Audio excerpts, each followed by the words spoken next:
So what is T for T? Well, first we should point out that T for T is not a Western invention.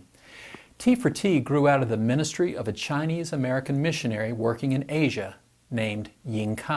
In the year 2000, Ying was pastoring a church in Asia when God began to burden his heart to see the countless millions of Chinese outside his church come to faith in Christ. In addition to pastoring, Ying had already been starting a new church every year for several years. But his restless heart knew that this was simply not enough to reach the millions of lost people living and dying all around him every day. Ying began with about 30 men and women, lay persons in a local church, sharing with them what he thought was an ambitious vision to see 200 new churches planted over the next 3 years. Within a few short weeks, Ying's trainees had started 20 small groups that were already becoming churches. 7 months later, just 7 months later, Ying could count 327 small groups formed with 4,000 newly baptized believers. Now think about that. In only 7 months, God had already surpassed Ying's original vision of 200 churches in 3 years.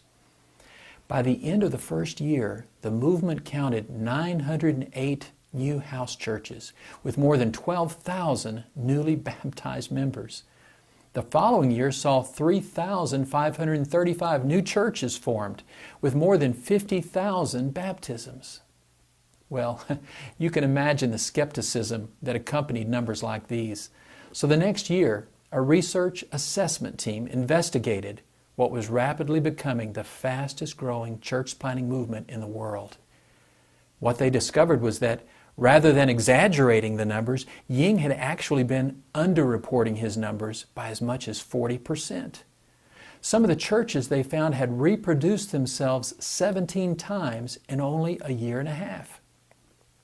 By the end of that year, the movement added another 104,000 baptisms and more than 9,000 new churches.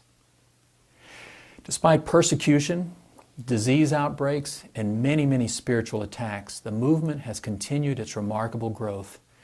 By 2008, researchers report nearly 2 million baptisms have taken place in less than a decade, and more than 80,000 new churches have been started.